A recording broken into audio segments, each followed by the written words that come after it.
Olá, toda semana no Câmara Livre a gente conversa sobre trajetórias de vida. E hoje, fazendo um briefing aqui com o nosso convidado, eu me lembrei de uma analogia bastante simplista, talvez, que a ideia de vida, de trajetórias, de escolhas e perspectivas nessa nossa fantástica aventura do presente, da dádiva da vida, é como se fosse várias artérias correndo com energias no corpo à medida que você vai crescendo, amadurecendo e como os rios aprendendo novos caminhos, às vezes com obstáculos, mas tem lá água, vida, terra, ar, o tempo todo para você poder escolher o seu mundo.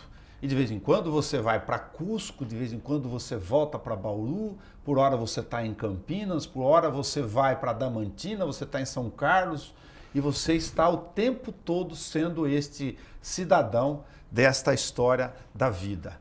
José Aparecido dos Santos. Cido, obrigado por nos atender. Eu que agradeço o convite para estar aqui compartilhando alguns saberes e toda uma trajetória aí que vim construindo na minha vida. Legal, a gente fala que isso aqui é uma forma de antessala, né? Da gente conhecer os atores sociais da nossa comunidade, de todas as entrâncias, camadas, né? Formações, culturas, porque essa é uma forma de fazer a chamada diversidade através da nossa missão pública fluir naturalmente. Diversidade, se me permite, Cido, que na sua própria trajetória a gente vê que você buscava esses horizontes todos, mas infelizmente por algumas razões, no nosso mundo agora, muito mais tecnológico do que antes na sua origem, ela não é tão aceita entre os diversos. Por que nós estamos tão intolerantes? Eu digo no sentido de comunidade. Nelson, eu fico cabisbaixo com isso. Uma intolerância que eu não admito de forma alguma. Eu, por exemplo, me lembro no colégio, trabalhava à tarde e à noite, na manhã ia para o colégio. O que se passava? Tinha assembleias, na época, uma efervescência política danada. Sim. Então tinha até quem levantava assim no meio da assembleia e falava, quem é da esquerda vai para a esquerda, quem é da direita vai para a direita, quem ficar em cima do muro vai levar cacetada dos dois lados. Havia Porém, depois estávamos jogando bola juntos. Sem...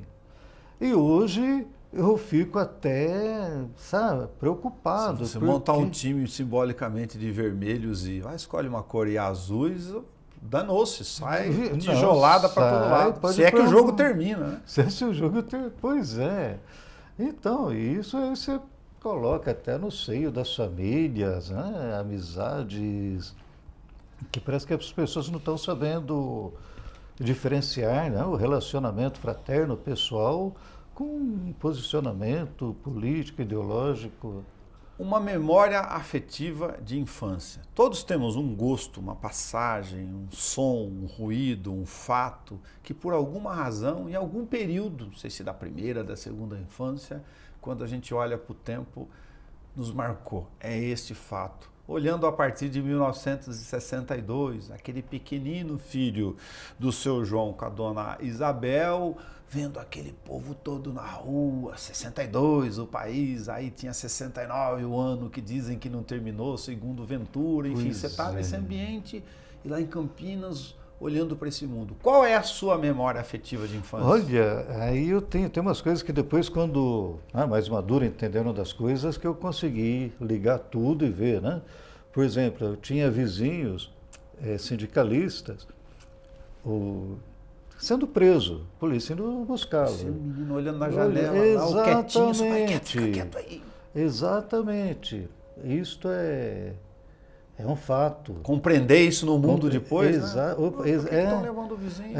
Ia ao centro da cidade, no coletivo com a minha mãe, de repente chegava num ponto que o ônibus não ia, o povo falando, não pode ir, que está tendo problema, protesto lá para baixo. Isso é dentro do que você falou, sim. 67, 69. Isso aí me marcou muito. Entendi. Dali a pouco também, quando ia na PUC lá para fazer tratamento dentário, chegava lá um dia, você não podia entrar com aquelas bombas de lacrimogênio, foi soltado no dia anterior, no outro dia ainda está lá impregnado. Então isso aí depois, na hora que você começa a fechar o quebra-cabeça, se liga a tudo, né? Na geografia associada à ciência política ou à geociência, a gente poderia dizer, da tua formação, de que tem, por exemplo, teóricos que, como o senhor sabe, estudam a teoria do determinismo, né? Que o meio ele sobressai e ele tem influência direta sobre a nossa questão do dia a dia, o ambiente.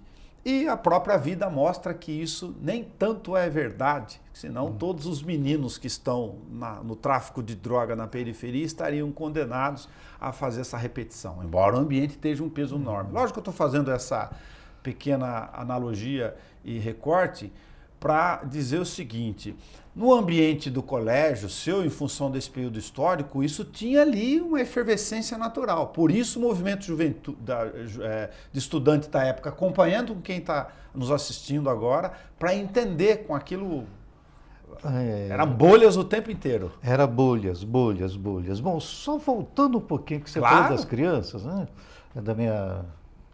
Das memórias afetivas. Das mais efetivas. Uma que eu é que nem eu ia pescar com meu pai, no Rio Capivari, no entorno de Campinas. A gente acampava. E aquilo, olha aqui, meu pai falou, olha que beleza essa natureza aqui, olha, até parece um pedacinho da Amazônia. A gente ficava ali, o Rio Capivari ainda. E de repente a gente ia pescar aquilo lá já, de repente, aquela mortandade de peixe. Aquilo também me marcou muito.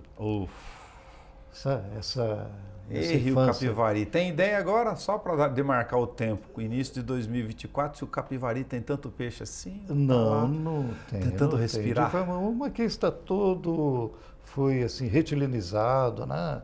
Algumas espécies podem até ter lá, mas já não é.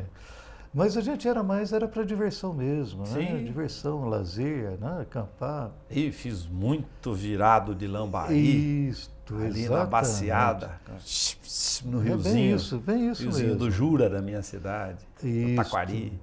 Agora, já entrando aí na questão do movimento estudantil. Eu já participava, assim, sempre de grupos da igreja. Grupos da igreja, grupos de jovens, sempre ali, ativo. Passei a ter um contato aí com pessoal de pastoral também. Porém, tem um momento muito interessante aí, ainda sem ter vamos dizer, essa ligação, essa militância, antes, que foi o quê? No colégio que eu estudava, no Colégio Adalberto Nascimento, muitos ex-alunos, isso falando lá dos idos de 78, né? Ex-alunos que estavam na PUC e na Unicamp, que iam no colégio, a gente se reunia, conversava, né? Levava, olha, estamos reconstruindo as entidades livres e democráticas. A ditadura acabou com tudo, então eu já tinha essa noção. Aí comecei a entidades livres e democráticas, aí começamos a reconstruir, no caso em Campinas, a UCES, União Campineira Centro Secundarista, com vínculo aí à UPES, União Paulista e União Brasileira. Então, desse final da década de 70, eu digo que já fui me engajando nessa luta contra a ditadura militar e acompanhei, assim, bem assiduamente mesmo, até o diretas já e eleição constituinte. Aí no meio do caminho tem já o jovem com a sua formação de querer militar, participar, entender aquela efervescência toda, a ponto de participar, por exemplo, da fundação do PT e da CUT lá em Campinas. Exatamente, é nesse processo aí, né, que as articulações todas, que nem no caso aí já tinha um vínculo com a pastoral operária, o que fazer? Não, vamos construir o PT. Também já tinha outras organizações todas aí tomando frente, né, organizações de esquerdas avançando com a construção do PT. Então, aí foi, né, início de 80, com a construção do Diretório Municipal, as eleições, e na sequência a fundação da CUT. Entendi. A fundação da CUT foi também um marco importante, né, naquele momento de 83 para 84. E nesse processo aí eu era bancário, resolvemos, juntamos lá um grupo grande, que já vinha se articulando, né, para organizar a oposição sindical para as eleições de 1983. Aí montamos uma frente única, com o pessoal do PT, PCB, PCdoB, pessoal, outros democratas, assim, liberais, para retirar o interventor que estava no sindicato desde 67. Foi uma luta bacana, bonita mesmo, e vencemos a eleição.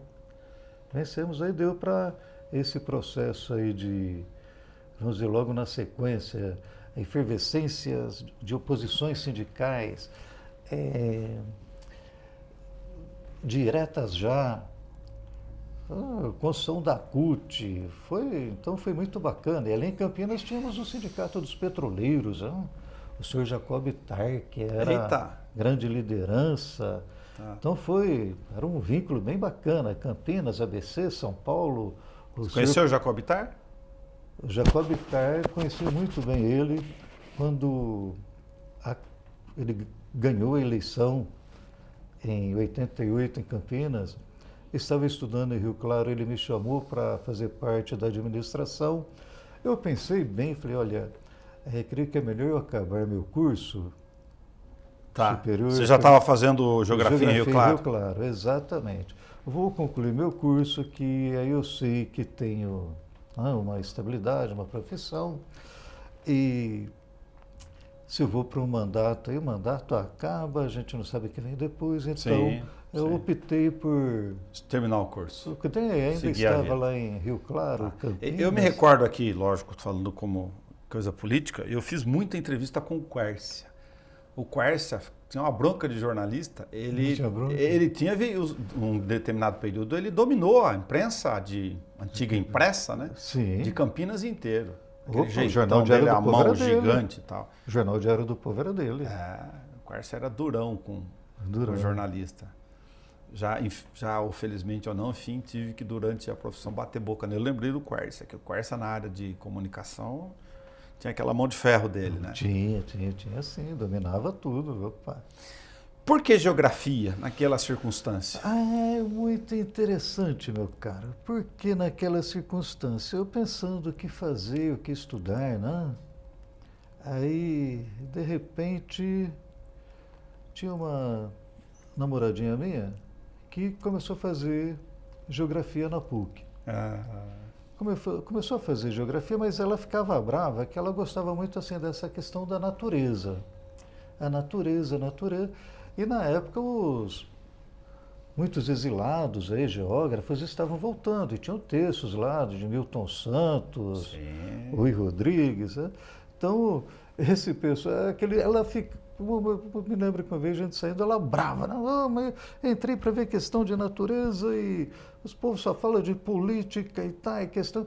Aí me caiu a ficha, falei, poxa mesmo, a geografia é uma área de estudo. A namoradinha acabou te influenciando a dar o start. Que contempla tanto a questão socioeconômica como a questão da natureza. E como eu já tinha todo um apego com a natureza, né? Como eu falei agora há pouco, os acampamentos no Rio Capivari, vendo lá o rio morrer, e aquela... isso aí me deu um tchan. Essa correlação te puxou. Exatamente. Aí eu vi que queria fazer... Aí taquei na Campinas fazer geografia. Só que em Campinas não tinha, só tinha na PUC. E na PUC era paga. Aí hoje tem na Unicamp. Aí eu optei em fiz um cursinho lá de 3 meses e fui para a Unesp de Rio Claro. Gostou tanto que fez mestrado em Geociências e Meio Ambiente. Meio Ambiente. Depois do doutorado eu fiz em Geografia lá na Unicamp. Lá na Unicamp. Na mesma área também? Não, geografia, sim. Sociedade e natureza. Entendi, sociedade e natureza.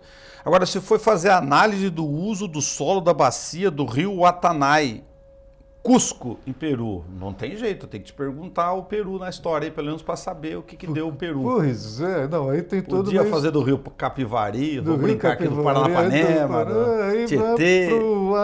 Rio Uatanai. Bom, acho que você deve ver o rio Uatanai. Sim. É um rio, vamos dizer assim, mitológico, que faz parte da mitologia inca, passa pelo centro de Cusco, né, capital do Império Inca no Peru. E como que foi? Eu, nas minhas andanças aí pela América Latina, conheci a minha atual esposa. Sim. Né? Atual não, a única. Né? Única. Né? O... Mas foi o rio que passou em minha vida, lembrando Pois da viola, que foi o rio que ficou em minha vida. Pois né? Isso aí foi lá nos idos de 86, né? Aí ficamos, né? Namoramos, casamos, e o que se passou? Em 94, eu ingressei no programa de mestrado aqui em Rio Claro, Tá. em Geociência e Meio Ambiente, ingressei no programa.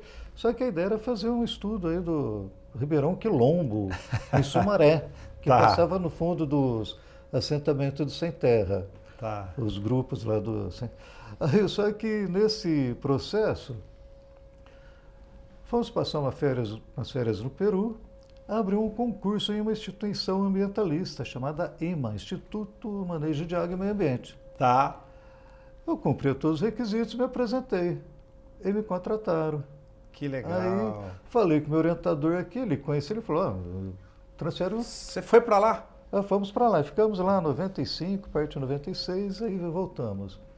Tá. Mas foi muito interessante esse processo. Eu imagino. Culturalmente, o Peru que você conheceu, enfim, tudo latino aqui, lógico, mas ele tem, como você falou, a gente fala dos Incas, de Cusco, sim. Tem, né, tem toda a questão, como é que eu vou dizer, de curiosidade, né, sim, espiritualista, enfim, em relação à questão, mas você conheceu o povo da própria terra. Ah, bastante, porque nessa 86 sempre fui... Por exemplo, eles são muito extrativistas ali na relação ou não tem nada a ver, a relação com a natureza, os seus próprios meios ambientais? Tem, vamos dizer, diversos processos, né? Sim. Existe a economia camponesa ainda. A economia camponesa, as comunidades camponesas andinas no Peru são fortes. São fortes e arraigadas ainda. Tem muito dessa questão da subsistência. Isso não quer dizer que hoje vamos dizer, a agricultura comercial não esteja presente com tudo. Está. Mas ainda existe muito as comunidades nativas que preservam aí aquela forma de organização para a subsistência bem arraigada. É impressionante. Você vê, por exemplo, vou exagerar aqui, no Atacama, eu tive a oportunidade de ver com uma economia camponesa, aqueles desfiladeiros gigantescos, aqueles vales, perder de vista com o vento, deserto, tá, diferente daqui, para lá no barraquinha, a casinha deles lá, no meio de uma montanha, um lugar inóspito, eles têm 85, 90 anos. Impressionante. Impressionante. Fala, como é que ele preservou a vida? Os chamados os abuelos. Durante tanto tempo, nessa situação, né? Aí a gente fala, poxa vida, a gente não sabe nada sobre a questão de referência. Não sabe. De vida, meio ambiente. Né? Não, foi essa minha dança aí, que nesse ano, principalmente, que fiquei trabalhando nessa instituição e, ao mesmo tempo, coletando informações para o meu trabalho de dissertação, foi muito bacana, deu para conhecer bem. O geógrafo, além do estudioso do ambiente ao seu redor, dependendo lógico, do fio da pesquisa que ele pega, eu sei que eu vou usar uma palavra muito óbvia aqui, mas esse que é o bom do óbvio, né? Poder transferir para as pessoas aquilo que pode ser simples e ao mesmo tempo profundo. Ele é um pesquisador nato, um observador nato do seu meio. Sim. Eu utilizo muito da observação, isso não se discute. Agora, também recorremos a muitos, aí a tecnologia, a métodos críticos, bem forte. Agora, a observação ainda é tudo, né? Que você vai ver a questão de uma área de inundação. Você pode fazer ali, cruzar, usar computadores para cruzar informação de relevo, precipitação. Essa aí aqui é inundação. Vazão, velocidade da água. Mas não tem como você ir lá, de repente, ficar observando, ou então conversar com a população. Quando chove muito, até onde chega a inundação aqui? Sabe? Então, essa observação direta é fundamental. Eu creio que não somente na geografia, né, em diversas áreas. Que circunstâncias te trouxe para Bauru, agora chegamos aqui em 98. 98, um período também de efervescência, de crise política administrativa, aqui só para as pessoas lembrarem. Ah, rapaz, você me falou 90, o que me trouxe aqui, agora, o que me trouxe, tá, agora o que me fez eu apaixonar e ficar por aqui. Boa. É uma outra, o que aconteceu? Em 97, eu com a Rosi, nós procurando ver assim o que fazer, né? Acabando os estudos, tá? O que vamos, onde... A Rosela... Mas vamos tocar a vida. Vamos tocar a vida. E começamos a ver, fui convidado para trabalhar no zoneamento econômico e ecológico da Amazônia Legal, Tá. lá em Tocantins. E, Tá. concomitantemente, ela procurando aí prestar concurso, prestou aqui. Mas o que a gente tinha em mente? Ela, como ela adora dar aula de arquitetura, então ela prestando um concurso, entrando, o mínimo que queria fazer seria dar aula no Estado. Só que nesse processo de concurso e esse convite aí para trabalhar no zoneamento, foi muito legal, a época do governo, aí como chama lá o... 98 que a gente está 98. falando? Federal? Não, é federal. Fernando Henrique? Fernando Henrique, isso, desculpe, sumiu da 94, cabeça. Plano Real, 98, Fernando Henrique exatamente, Cardoso, 98. sumiu da cabeça, Fernando Henrique. Às vezes em quando some, mas sorte é que eu lembro mas que é bom, a esquece, gente né? olha para o tempo, por isso que ele é um bom Exatamente, demarcador. é Fernando Henrique. Então foi até interessante que havia esse projeto de zoneamento zoneamento econômico e ecológico da Amazônia Legal, diversos setores, né, centralizado em Brasília. Só que aí comecei a ir para lá e apareceu o concurso aqui, o Rosil entrou, aí falamos, olha, eu vou para lá, você vai para Bauru, a gente vê onde vai ser mais legal e vamos, né? E foi uma experiência muito boa também conhecer esse mundo amazônico. Entendi. Foi muito, muito. Eu creio que um dos trabalhos mais bacanas que eu já participei foi aí a demarcação do Parque do Encontro das Águas. Onde é? O Bico do Papagaio, ao encontro do Araguaia com Tocantins. Lá em Foi cima. uma coisa muito Que legal. bacana. Mas então, aí, só que eu vi que aqui era, né, o trabalho aqui, o concurso dela bem legal, era o que ela adorava fazer. Sim. Aí foi indo, fiquei lá um tempo, pedi exoneração. Geograficamente distantes ainda. Só que né? foi uma ingenuidade que a gente imaginava que às vezes em quando podia se encontrar no meio do caminho, em Brasília. Pô, só é tão longe como de... Tanto quanto. Daqui para... Aí pronto, aí falei, não, vou para aí, né? Chego aqui em 98, Nelson, você não acredita, justo o dia que eu chego num dia, no outro dia aqueles protestos contra o aumento da passagem de ônibus, Antônio Filho, era o prefeito, Duca, o Duca, Duílio Duca, governador, levando cacetada aí, na aquela rua. coisa toda. E fora isso, falei, não, é aqui mesmo que eu vou ficar. Então, entendi. A efervescência ali trouxe um lampejo aí não, opa, vou ficar mesmo, aqui que a vida é quente aqui. Aqui pois Só é. milita. É legal, e aí logo fui me integrando com... Aqui tem uma seção da AGB, Associação dos Geógrafos Brasileiros, Sim. seção Bauru, muito forte, atuante. Legal. Então, a partir daí, já comecei a me vincular com o pessoal e fui ficando, né? Mas Até você dá hoje. aula em Adamantina. Adamantina. Você vai para lá toda semana, então, na Toda FAI, semana, exatamente. em Geociências. Isto, as disciplinas de geociências nos cursos de engenharia civil, agronomia, geografia, né? Biologia, É Geociências pensando mais no conceito fala de relevos, geografias, a compartimentação sim, de geociências, ambientais ou num outro conceito? Existe uma grande área aí de geociências, né, que questão solo, água, relevo, essa coisa aí se interage. E só que tem diversas, que nem, por exemplo, você não pode, que nem biólogos também trabalham com isto, né, os agrônomos. Então, eu acabei Que legal. trilhando esse caminho lá. Tá, muito legal. Você conversa com um que está estudando a questão de recursos hídricos, ele pode estar preocupado mais com o tempo de recarga do aquífero, onde tem os pontos de convergência ou não, né, do relevo. Aí você vai conversar com um agrônomo, ele vai olhar a questão da terra, a produtividade. Exatamente. E aí assim vai. Aí assim vai. E são disciplinas aí que, para essas áreas aí, fundamentais, né? Tem que... E a pastoral da ecologia integral, quando entrou nessa história mais recente? A pastoral da ecologia integral, como entrou nessa história, eu, na verdade, estava assim, um tanto afastado desses trabalhos pastorais, né? Tá. Desses movimentos pastorais.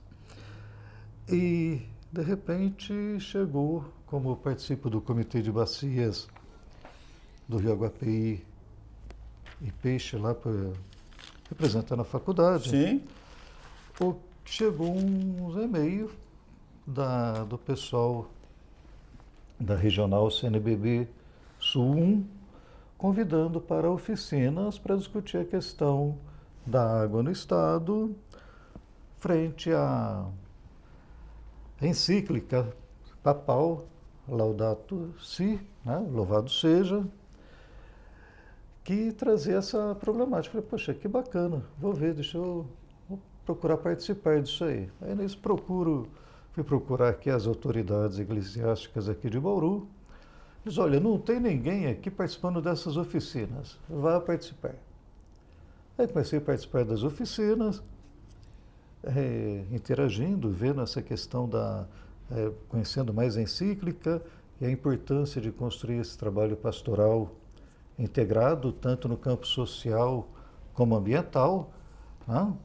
Porque o grande foco é esse, que hoje a humanidade vive problemas sérios, tanto no campo social como no ambiental.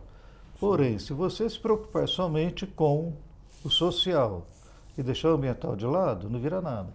Preocupar somente com o ambiental e não deixar o social de lado, também não vai. As duas questões se interagem. Por isso são integrais. Sim, são integrais. É um sistema, é sistêmica a questão. Né? É sistêmica. Então, eu vi aí que essa proposta busca atender uma demanda da humanidade. E procurei, e me engajando, e estamos aí construindo essa pastoral da ecologia integral no estado de São Paulo, né? bem forte. E aqui em Bauru temos um grupo bem atuante. Entendi. Você vê a cidade chamando de efervescência, a palavra que a gente já comentou várias vezes nesse nosso bate-papo, que ela está aqui, né? De certa forma, como chama, os organismos sociais estão, sem juízo de valor, tentando discutir as nossas virtudes, mas as nossas tentativas de avançar para algum lugar. Exatamente. E eu, como geógrafo, tive a oportunidade de estudar bastante os problemas ambientais aqui de Bauru. Não somente ambientais, sociais também.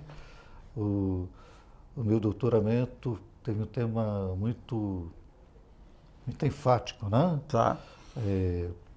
Sociedade, natureza e os movimentos sociais em Bauru.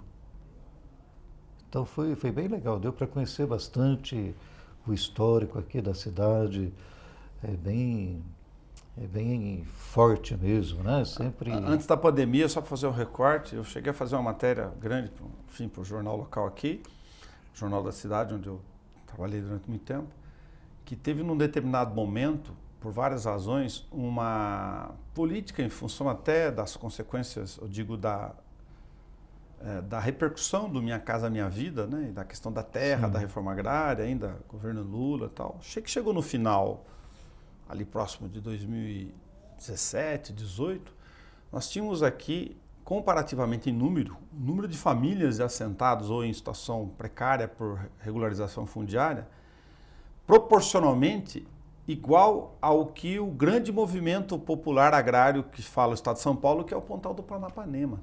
São 17 núcleos de assentamentos urbanos, alguns com 300, outros com 200, mas alguns com mais famílias aqui em busca do espaço da terra. Na cidade.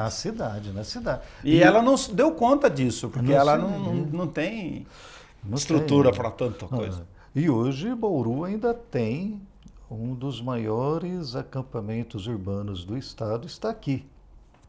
Não sei se você conhece lá o acampamento Aliança. Aliança, sim.